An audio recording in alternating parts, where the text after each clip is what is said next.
Salut tout le monde!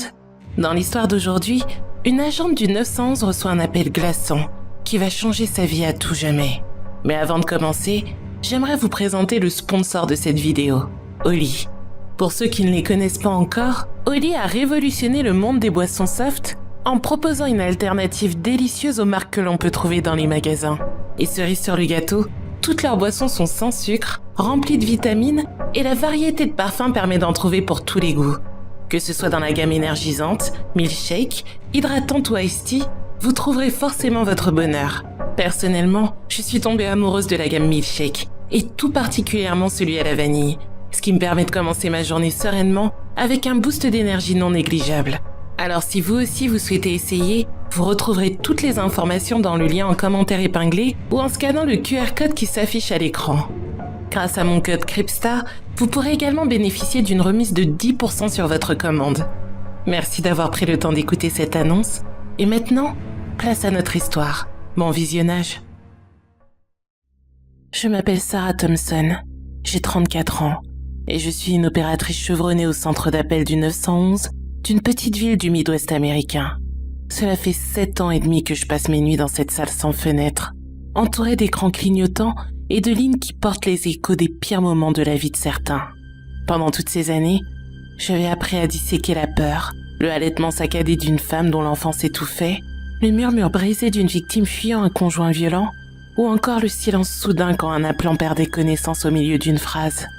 J'avais entendu des cœurs s'arrêter en direct, des portes claquer sur des existences irrémédiablement brisées, des voix enfantines qui demandaient d'un ton presque innocent pourquoi maman ne se réveillait plus. J'avais choisi ce métier après avoir perdu mon frère dans un accident de voiture. Un appel au 911 qui, malheureusement, était arrivé trop tard. Cela m'avait poussé à croire que je pouvais faire la différence, que ma voix calme pouvait être le fil reliant quelqu'un à la survie. J'avais toujours pensé que je pouvais maintenir une barrière émotionnelle, que la ligne téléphonique était une frontière impénétrable, séparant leur chaos du mien, et que les horreurs qu'ils vivaient restaient confinées de l'autre côté du combiné. Mais j'avais tort. Le 4 novembre 2025, j'ai reçu un appel étrange. Ce soir-là, l'air était sec, imprégné de cette odeur persistante émanant des ordinateurs et du café qui était en train de faire couler Marc. Marc était mon collègue préféré, un homme d'une 50aine d'années avec des cheveux grisonnants et un penchant pour les siestes furtives. Il somnolait à 2 postes de distance, son casque légèrement de travers, sa respiration lente et régulière me rassurait. La salle baignait dans la lumière bleue des écrans. En regardant l'heure, j'ai vu qu'il était 3h17. Une heure que j'allais apprendre à redouter plus que la mort elle-même. Et c'est à ce moment-là que le téléphone a sonné. J'ai sursauté malgré mes années d'expérience. Le numéro était masqué. J'ai décroché rapidement par pur réflexe et j'ai ajusté mon micro de façon automatique. 911, quelle est votre urgence?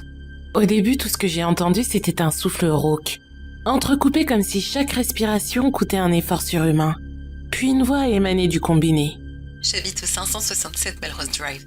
S'il vous plaît, venez vite. Elle était jeune, féminine, et saturée d'une terreur si palpable qu'elle semblait se matérialiser dans la pièce autour de moi. S'il vous plaît, il y a quelqu'un chez moi. Je l'entends marcher, gratter, mais je le vois nulle part. Je suis enfermée dans la salle de bain. J'ai poussé la commode contre la porte, mais il sait que je suis là. Il gratte doucement, comme s'il voulait me faire peur. J'ai lancé immédiatement la géolocalisation. Et après quelques secondes, l'écran s'était illuminé d'une lueur rouge alarmante. L'adresse qui s'affichait était le 567 Melrose Drive. D'après ce que j'avais trouvé, la propriétaire s'appelait Eleanor Voss, 29 ans. Sur la photo Google Maps, j'arrivais à voir que c'était une vieille maison victorienne isolée au bout d'un chemin de gravier. Je crois que je vous ai trouvé. Eleanor, c'est bien ça? Écoutez, je m'appelle Sarah. Restez en ligne avec moi. Est-ce que vous pouvez me décrire ce que vous entendez? Une respiration profonde, humide, pas humaine. J'ai essayé d'appeler les voisins, les Miller, à 50 mètres. J'ai cogné au mur, j'ai crié par la fenêtre, ouverte, personne. Pas une lumière, pas un mouvement. Ils dorment ou je ne sais pas. Peut-être qu'ils ne sont pas là. Un froid inhabituel m'avait parcouru la colonne vertébrale, comme si une main invisible avait effleuré ma peau. J'ai donc classé l'appel en priorité maximale. Code 3. Intrusion avec menace imminente et potentiellement mortelle. J'ai aussi demandé la venue d'une ambulance et une unité cynophile pour couvrir tous les scénarios possibles. L'officier le plus proche était Ryan Delgado, un vétéran de 10 ans au département de police local. Un homme que je connaissais bien pour avoir collaboré avec lui sur des centaines d'appels. Il avait une voix calme, presque apaisante, même quand le monde s'effondrait autour de lui. D'après sa position, il n'avait que 4 minutes jusqu'à la destination. Ça m'a rassurée, je me suis dit qu'il aurait peut-être le temps de la sauver. Mais en réalité, on ne sait jamais ce qui va se passer. Pendant que je tapais les détails dans le système, j'ai entendu un son bizarre filtrer à travers mon casque. Ce n'était pas un simple parasite technique, pas non plus un écho distant. C'était un frottement lent, méthodique, comme des ongles acérés qui suivaient les veinures du bois verni avec une précision délibérée. Et puis, j'ai entendu un craquement, inhabituel. Je ne saurais pas du tout comment vous le décrire autrement. Pour moi, ce n'était pas une interférence. C'était trop net, trop intentionnel. Et surtout, ce n'était pas seulement dans sa maison, c'était sur la ligne elle-même. J'avais l'impression que le son ne venait pas de l'extérieur, mais qu'il était directement produit dans mon oreille. Comme si la distance physique n'existait plus. J'ai senti mon pouce accélérer et une sueur froide perler sur mon front. J'avais géré des tonnes d'appels terrifiants avant. Une fois, j'ai eu un homme coincé dans une voiture en feu. Une autre fois encore, une femme poursuivie par un intrus armé. Mais jamais je n'avais ressenti la peur comme si je m'y trouvais moi-même. Et j'avais l'impression qu'à part Eleanor, quelque chose m'écoutait de l'autre côté. « Eleanor, vous êtes encore là ? Les secours arrivent. Dites-moi ce qui se passe maintenant. » Il est juste derrière la porte. Il gratte plus fort et il rit. Un rire aigu, moqueur, comme si tout ça l'amusait. S'il vous plaît, Sarah. Il sait que je parle avec vous. Mon cœur s'est mis à battre à toute vitesse et une vague de nausée m'a submergée. Comment il pouvait savoir ? Est-ce que c'était vraiment ça qu'elle voulait dire ou est-ce que c'était quelque chose de plus sinistre ? J'ai alors entendu un rire glaçant, aigu et cristallin. J'avais l'impression qu'il était chargé de malice et il était tellement puissant qu'il résonnait dans mon casque. À vrai dire, j'avais l'impression que la personne qui rigolait se trouvait juste à côté de moi. Le son était tellement fort que Mark s'était redressé d'un coup, ses yeux écarquillés dans la semi-obscurité. Je lui ai fait signe de se taire, le doigt pressé sur mes lèvres. Avec mon autre main, j'agrippais le bord du bureau pour ne pas trembler. Le rire s'était arrêté quelques instants après, laissant un silence oppressant. J'ai finalement entendu la voix de Ryan qui venait d'arriver sur les lieux. Sa voix crépitait dans la radio intégrée au système. Je suis sur le site. Porsche bleu écaillé, rappelé par les années. Aucune voiture dans l'allée. Plaque au nom de Voss. Porte d'entrée entrouverte de quelques centimètres seulement. Je pénètre avec prudence. Comme à son habitude, il était professionnel et concis. Mais j'avais l'impression d'entendre une nuance d'hésitation. Et particulièrement lorsqu'il m'a décrit l'intérieur de la maison. « Attends Ryan, t'es sûr que t'es au bon endroit ? Elle a dit qu'elle était barricadée dans la salle de bain à l'étage. Vérifie là-haut en priorité s'il te plaît. » Je l'entendais monter l'escalier et le gémissement du bois ancien qui craquait sous ses pas. Arrivé en haut, il avait dit que la porte était fermée. Et je l'ai entendu frapper plusieurs fois, sa voix résonnant dans le vide alors qu'il appelait Eleanor. Il n'y avait aucune réponse. Il avait appelé à nouveau et... toujours rien. Après quelques secondes, je l'ai entendu en train de forcer l'entrée en tournant la poignée frénétiquement. Et puis, plus rien. Un silence interminable s'était installé, si long que j'ai cru que la connexion avait été coupée. Puis sa voix est revenue. Elle était étrange, comme s'il avait peur de parler. Ça, il n'y a personne ici. L'endroit est vide. Je comprends pas. C'est impossible que quelqu'un vive là-dedans. On dirait une maison abandonnée ou un espèce de squat. Eleanor haletait toujours dans mon oreille. Sa respiration était rapide et régulière. Il est là. Il est avec lui. Et puis, j'ai entendu Brian murmurer la voix tremblante. Attends, j'ai l'impression qu'il y a quelque chose derrière moi. Et ce rire, tu l'entends toi aussi ? Le rire était revenu plus fort et plus glaçant que jamais. J'avais l'impression qu'il se nourrissait de la peur de mon collègue. J'ai entendu le hurlement de Ryan, un cri primal et profond qui, avant de s'éteindre, s'est transformé en gargouillis humide, comme si quelque chose l'avait étouffé de l'intérieur. À 3h26 précisément, la ligne avait été déconnectée. J'étais restée figée, les yeux rivés sur l'écran noir. J'avais l'impression que mon esprit refusait d'assimiler ce qui venait de se passer. Mark avait alors bondi de son poste, alertant les renforts avec une urgence que je n'avais jamais vue chez lui. L'équipe d'intervention était arrivée 12 minutes plus tard, un délai qui m'a paru une éternité. C'est là qu'ils avaient retrouvé l'officier Ryan Delgado. Il était adossé au mur du couloir adjacent, et sa poitrine était ouverte avec une précision chirurgicale. Ses yeux étaient grands ouverts, figés dans une expression de terreur absolue, comme s'il avait vu l'enfer lui-même. Sa bouche était ouverte comme s'il hurlait silencieusement. Mais étrangement, il n'y avait pas une goutte de sang au sol. Le médecin légiste avait conclu à un arrêt cardiaque provoqué par un choc extrême. La peur l'avait tué net avant même la perforation. Et d'après lui, la force requise pour laisser son corps dans cet état avait été surhumaine. En disant ça, il avait le regard pâle, et il a même ajouté qu'après 30 ans de carrière, c'était le premier cas qui lui donnait envie d'arrêter. La police scientifique n'avait pas non plus trouvé d'empreinte digitale, aucune trace de lutte, pas un meuble renversé, ni même une fibre étrangère. En somme, rien qui ne puisse expliquer ce qui était arrivé à Ryan. Et puis on a commencé à avoir plus de détails sur la maison de Melrose Drive. Elle avait officiellement été abandonnée depuis juillet 2019. Eleanor Voss avait disparu à cette époque, signalée par sa sœur après plusieurs jours sans nouvelles.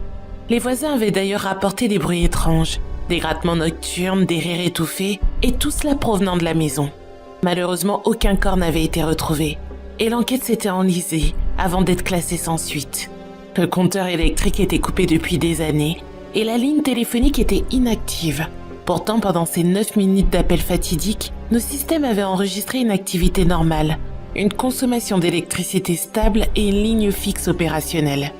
La police avait envisagé un canular sophistiqué, un deepfake vocal pour imiter Eleanor, une usurpation de ligne pour masquer l'origine, ou encore un piratage GPS pour falsifier l'adresse. Des experts en cybersécurité avaient été appelés, et ils avaient analysé les enregistrements bout par bout. Mais personne n'avait pu expliquer comment Ryan avait entendu les mêmes bruits que moi en temps réel. Et bien sûr, on était revenu au point de départ pour savoir ce qui s'était passé. Pendant ce temps, j'avais l'impression de devenir folle. On a même fini par me mettre en congé forcé. J'ai dû prendre 3 semaines de somnifères qui n'ont fait qu'atténuer mes cauchemars. Je suis allée voir un psychologue qui parlait de stress post-traumatique et d'hallucinations auditives induites par la fatigue. Mais moi, je sentais que quelque chose n'allait pas. Je revivais l'appel en boucle et je me demandais si j'avais raté un indice. Je dois avouer que ça m'obsédait. Mark m'appelait régulièrement pour prendre de mes nouvelles.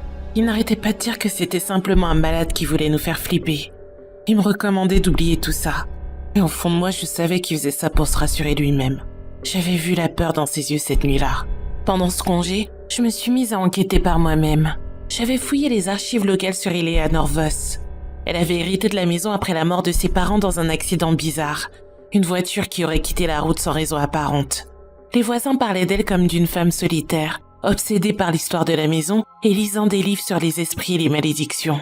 D'après ce que j'avais trouvé, une rumeur persistante disait que la demeure avait été construite sur un ancien cimetière indigène et que des disparitions y étaient liées depuis des siècles.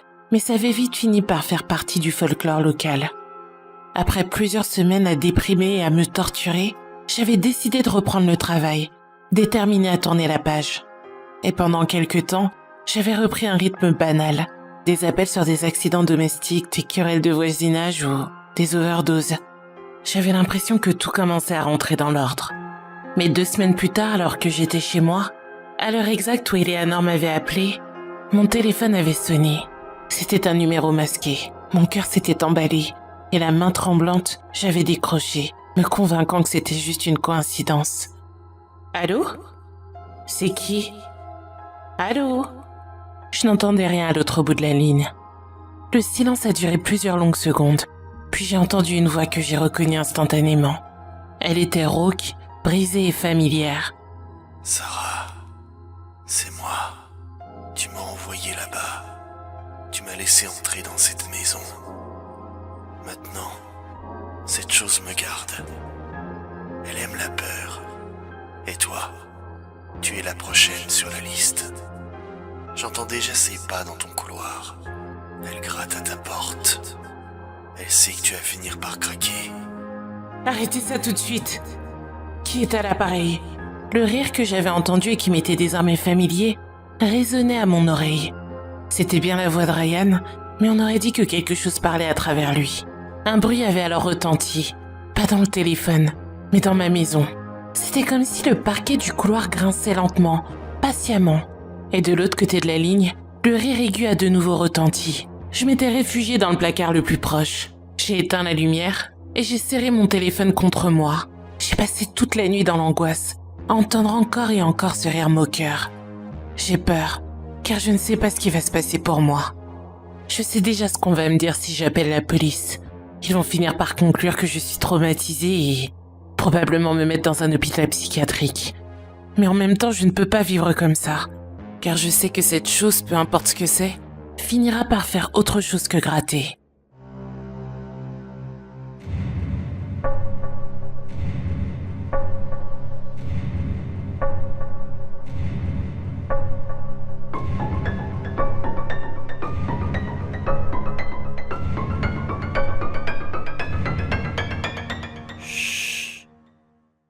Seamoth's girlfriend would be saying, "Deeper, deeper, and deeper." What will the Seamoth say? A depth warning?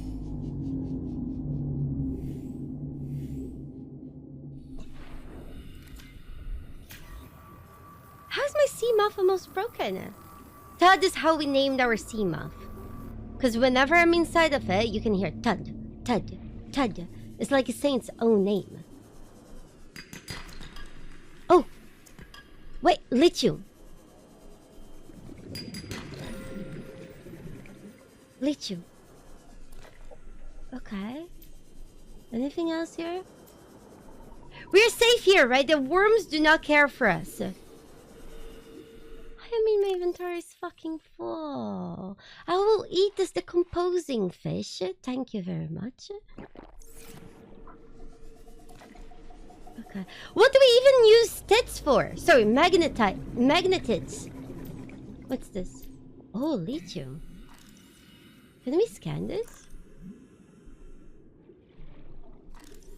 Shit.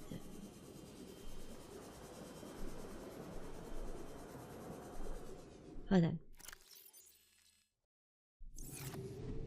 Can we build anything? We can build a reinforcement. If we find copper, we can build a... There we go.